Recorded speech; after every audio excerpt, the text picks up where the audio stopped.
Hai hai hai, salam dan bahagia. Jumpa lagi dengan saya Uma Fadila Trisnawati CGP Angkatan 5 dari Kabupaten Malang. Pada aksi nyata kali ini tentang budaya positif. Masih bersama fasilitator dan pengajar praktik hebat kami, Ibu Hernawati dan Ibu Fatimatus Zahro. Budaya positif adalah nilai-nilai, keyakinan, dan kebiasaan di sekolah yang berpihak pada murid, agar murid dapat berkembang menjadi pribadi yang kritis, penuh hormat, dan bertanggung jawab. Adapun rancangan tindakan aksi nyata kami yaitu tentang latar belakang, tujuan, tolak ukur, langkah-langkah, dan dukungan yang diberikan. Setelah menyusun perencanaan, saya melakukan diskusi dengan kepala sekolah untuk membahas keyakinan kelas yang akan saya implementasikan di kelas 5B. Implementasi budaya positif di sekolah. Keyakinan kelas.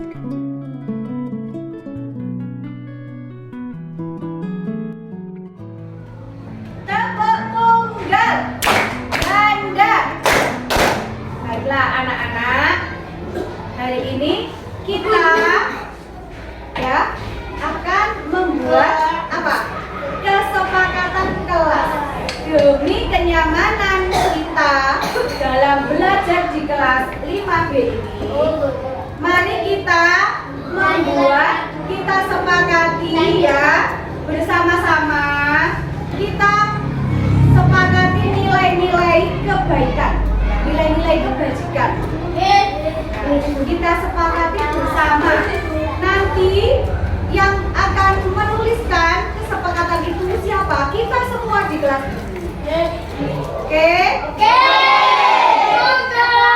Misalnya, anak-anak, untuk apa sih kita mencuci tangan? Supaya bersih. Supaya bersih, supaya sehat. Jadi anak-anak melakukan cuci tangan itu atas kesadarannya sendiri untuk kesehatan, bukan karena takut nanti dimarahi Bu Uma atau nanti dimarahi Ibu. Nah, ada lagi, kita saat mengendarai sepeda motor menggunakan apa? Helm. Nah, helm ini tujuannya untuk apa kita menggunakan helm? Untuk keselamatan kita, melindungi kepala, bukan karena kita mengendarai sepeda motor kalau tidak pakai helm takut ditangkap Pak Polisi. Nah, seperti itu. Jadi kita buat nilai-nilai apa saja yang kita sepakati hari ini, kemudian nanti kita jalankan bersama-sama. Nah, kita akan membuat apa tadi? Kesepakatan kelas 5B. Nah, jadi nilai-nilai kebajikan apa saja yang akan kita sepakati bersama nanti anak-anak tuliskan di papan tulis. Kemudian Bu Uma yang menyimpulkan, dan setelah itu nanti kita pajang di kelas kita. Anak-anak menandatangani semuanya Anak-anak semua tanda tangan karena kita sudah sepakat Nah, nilai-nilai yang sudah kita buat bersama tadi. Baiklah, siapa yang mau maju ke depan terlebih dahulu untuk menuliskan? Apa kita? Coba, apa yang kamu inginkan demi kenyamanan kelas kita? Apa yang? Ya, silakan ditulis.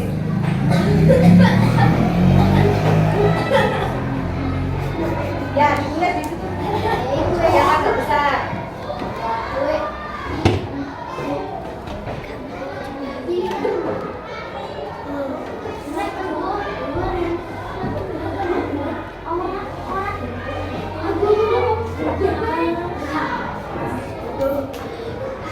Tidak apa-apa.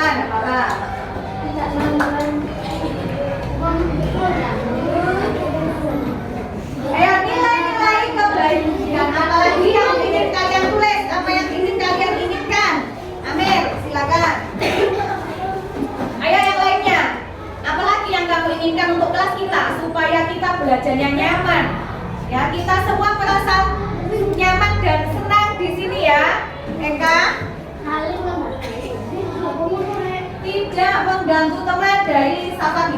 dia.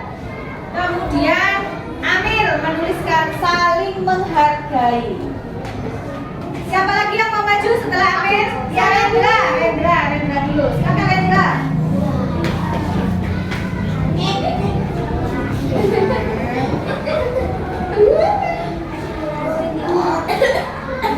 Ya, setelah ini Ina ya.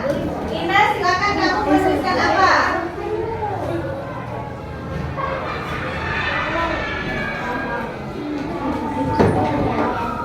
Jadi kita membuat kesepakatan ini tanpa paksaan, karena dari kesadaran kita semua ya. Ini keinginan kita bersama supaya kita belajarnya nyaman. Apa saja yang kalian inginkan, nilai-nilainya?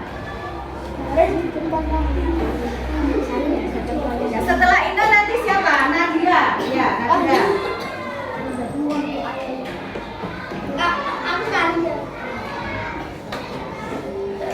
Ya, setelah ini Nadia ya.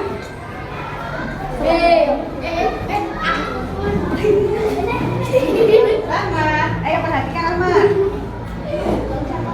Ya, sekarang Nadira.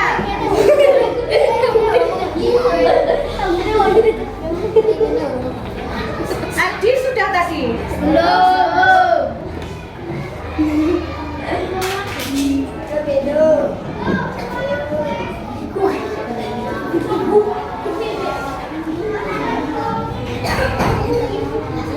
Ayo, siapa yang maju? Adi ya, Adi. Silakan Adi. Apa lagi yang kalian inginkan? Yang kita sepakati bersama, ya. Pak Hidayah belum ya?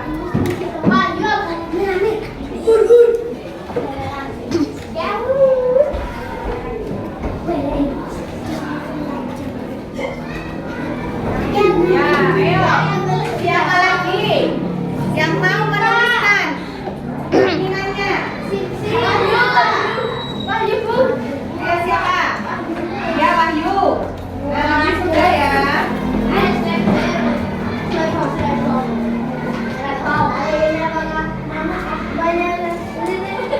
Nah, nanti bagaimana anak-anak apabila ada temanmu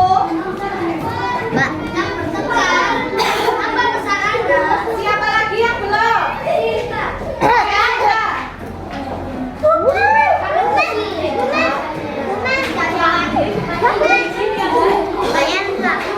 Ya, kemudian Diana ya, setelah Diana. Setelah Diana. Nah, anak-anak, dari yang sudah kalian tuliskan ini ada beberapa yang sama, yang memiliki nilai yang sama. Nah, nanti kita simpulkan.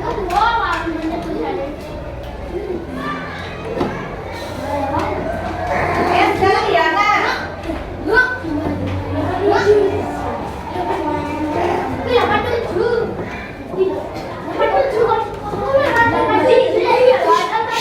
Ya, masih ada lagi yang mau menuliskan? Ini sudah semua.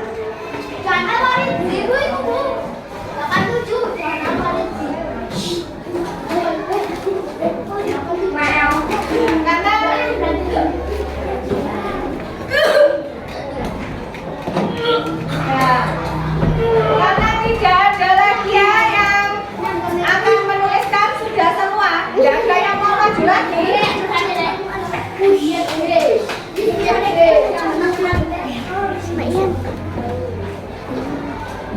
Nah, Amir sedang ke kamar mandi ya. Ada 9 yang teman kalian tuliskan. Nah, ada apa saja?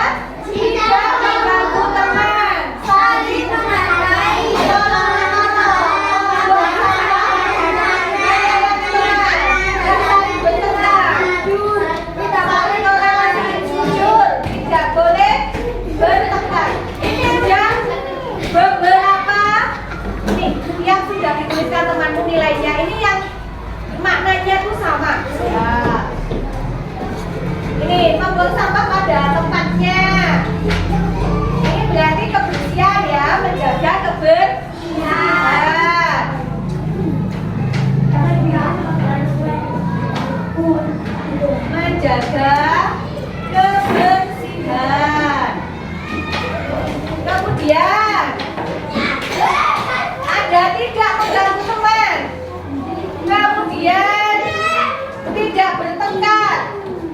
boleh bertengkar lagi sama. Ini berarti nilainya apa? Menjaga ketertiban. Ya, menjaga ketertiban. Kemudian ada yang sama lagi. Ini saling menghargai, menyayangi teman. Ya. Ya, toleransi. Berarti di sini nilainya apa? Saling menghargai, ya. Kemudian nilai apa lagi? Tolong menolong. Tolong menolong. Kemudian, nah ini jujur, bersikap jujur. Nah,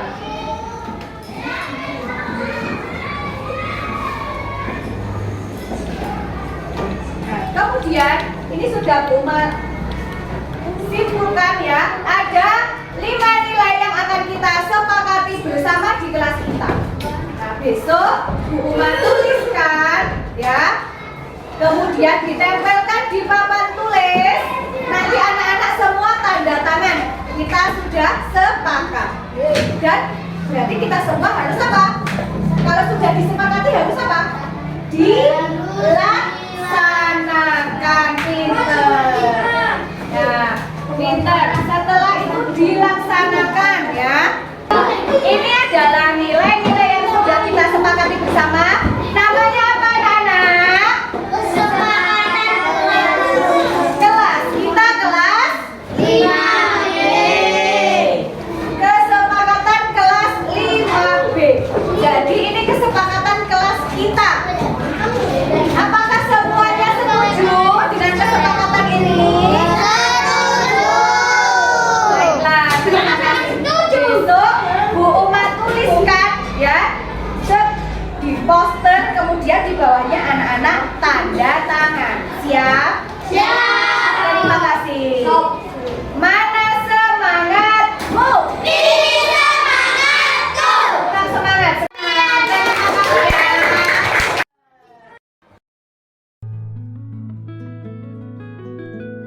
Keyakinan yang disepakati dituangkan dalam sebuah poster dan dipajang di kelas.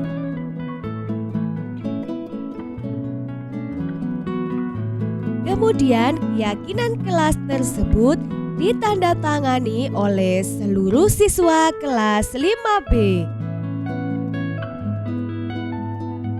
Selanjutnya, keyakinan kelas yang sudah ditandatangani dipajang di depan kelas supaya semua siswa dapat membaca dan mengingatnya, memahami kemudian melaksanakan keyakinan kelas yang sudah disepakati.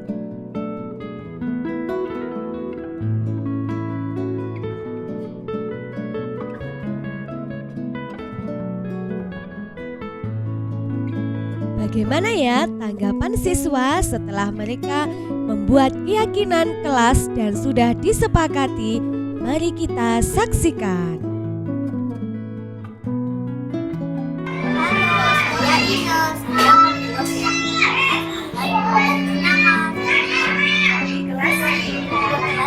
Halo, nama saya Rendra. Saya Adi. Kami dari kelas 5B. Kami akan membuat keyakinan atas kesadaran sendiri.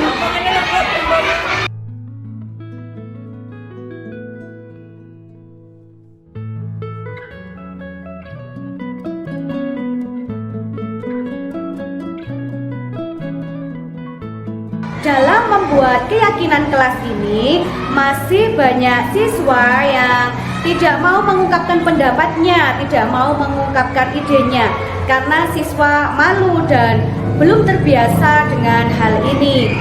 Jadi tugas guru sebagai fasilitator harus menuntun siswa supaya siswa lebih percaya diri, lebih berani mengungkapkan idenya tanpa adanya paksaan. Kemudian dalam membuat kesepakatan kelas ini sebaiknya butir-butirnya jangan terlalu banyak. supaya siswa mudah memahaminya, mudah mengingatnya, sehingga dapat melaksanakan keyakinan kelas dengan baik karena keyakinan yang telah disepakati bisa dijalankan dengan maksimal.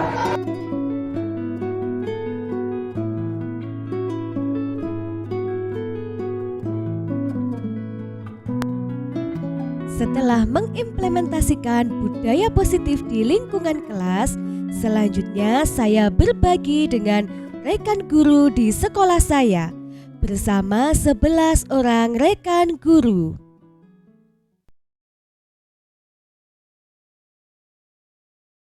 Assalamualaikum warahmatullahi wabarakatuh.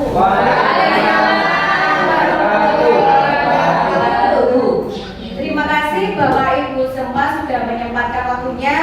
Pada siang hari ini saya akan berbagi dengan Bapak Ibu guru semua, yaitu tentang apa yang sudah saya lakukan kemarin ya, dan ingin berbagi ilmu yang sudah saya dapatkan dalam pendidikan guru penggerak.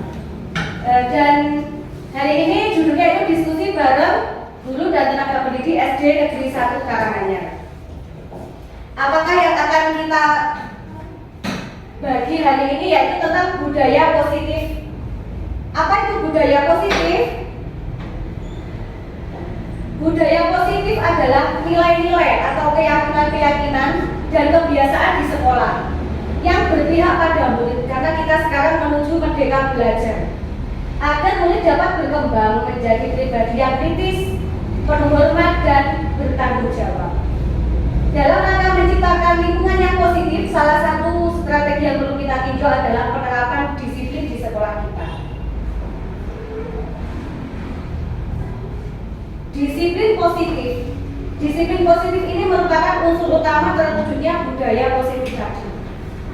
Tujuannya apa? Tujuan disiplin positif untuk menanamkan motivasi pada murid untuk menjadi orang yang mereka inginkan, dapat menghargai dirinya sendiri dengan nilai-nilai yang mereka percayai. Ketika siswa sudah memiliki motivasi, maka mereka telah memiliki motivasi intrinsik atau motivasi dari dalam dirinya, bukan motivasi ekstrinsik yang dari gurunya atau dari pihak luar. Sehingga nanti dapat membentuk siswa yang berkarakter, berdisiplin, santun, jujur, peduli, seperti itu.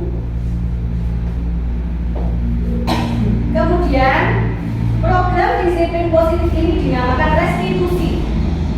Restitusi itu apa? Yaitu proses menciptakan kondisi bagi murid untuk memperbaiki kesalahan mereka. Jadi jika anak melakukan kesalahan atau pelanggaran peraturan, anak-anak tidak mendapatkan hukuman, tetapi diciptakan suatu kondisi supaya mereka bisa memperbaiki kesalahannya, sehingga mereka bisa kembali pada kelompoknya dengan karakter yang lebih kuat, karakter yang positif. Nah, apa bedanya hukuman, konsekuensi, dan restitusi? Hukuman itu bersifat tidak terencana atau tiba-tiba. Jika anak melakukan kesalahan, kemudian kita memberi hukuman, dan anak tidak tahu apa yang akan terjadi dan juga tidak dilibatkan dalam memberikan hukuman tadi, sehingga hukuman itu bersifatnya satu arah dari pihak guru, kemudian murid hanya menerima hukuman tanpa melalui suatu kesepakatan. Sedangkan konsekuensi sudah terencana karena sudah disepakati. Misalnya jika peraturan di sekolah harus memakai sepatu berwarna hitam, anak-anak tidak memakai sepatu, kita sudah sepakat sebelumnya jika tidak sepatu hitam, maka nanti disuruh menyanyikan lagu nasional seperti itu. Kemudian restitusi. Nah, dalam restitusi ini murid menjadi lebih memiliki tujuan, lebih disiplin, lebih positif, memulihkan dirinya yang berbuat salah. Penekanannya bukan pada bagaimana perilaku untuk menyenangkan orang lain, namun tujuannya menjadi orang yang menghargai nilai-nilai kebajikan yang mereka percaya. Nah, hukuman dan konsekuensi ini memberikan motivasi ekstrinsik, sedangkan restitusi memberikan motivasi intrinsik dari dalam diri siswa sendiri. Sehingga kalau hukuman nanti siswa bisa mengulangi lagi, karena itu kan takut dengan gurunya, takut dengan peraturan sekolah. Kalau restitusi, anak akan sadar dengan sendirinya memiliki tanggung jawab.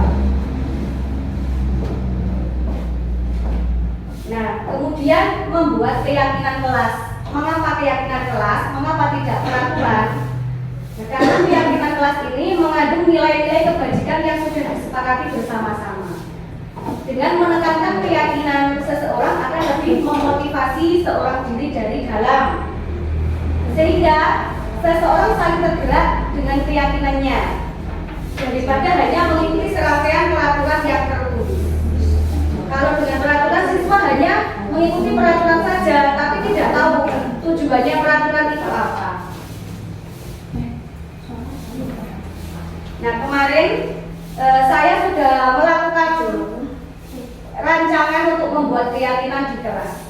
Langkah-langkahnya seperti ini ya. Membuat perencanaan keyakinan kelas, kemudian berdiskusi dengan kepala sekolah, dan memberikan pemahaman kepada siswa apa itu keyakinan kelas, kemudian membimbingnya dalam membuat kesepakatan kelas itu atau keyakinan kelas, setelah itu menerapkannya. Dan siswa bertanda tangan di bawahnya sebagai tanda kesepakatan. Nah, ini keyakinan kelas yang sudah dibuat kemarin. Jadi saya memandu siswa apa itu keyakinan kelas, kemudian memberikan pengertian seperti apa keyakinan kelas itu. Kemudian anak-anak menuliskan ke depan kelas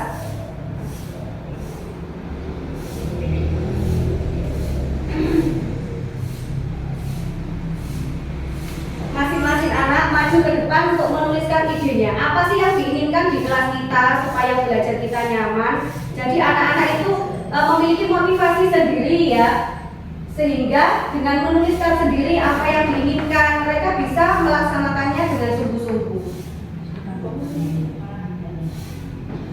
Setelah anak-anak menuliskan keyakinan kelas, gurunya merangkum, menyimpulkan, karena dari poin-poin ini ada yang isinya sama. Misalnya anak-anak menuliskan tidak boleh bertengkar, kemudian tidak gaduh di kelas. Itu merujuk pada satu nilai, yaitu untuk menjaga ketertiban, seperti itu.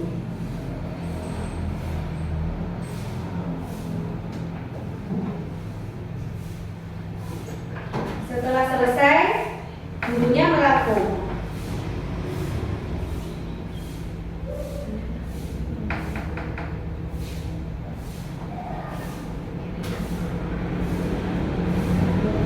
Sehingga hanya kemarin mencapai 5 keyakinan kelas saja, ada 5 kesepakatan.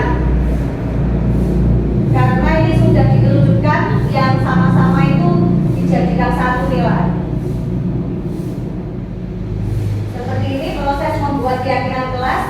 Kemudian saya membuatkan poster untuk dipajang di kelas.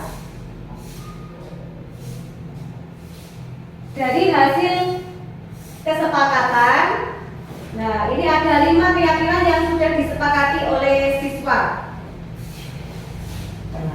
yaitu menjaga kebersihan, menjaga ketertiban, saling menghargai, saling tolong-menolong, dan bersikap jujur.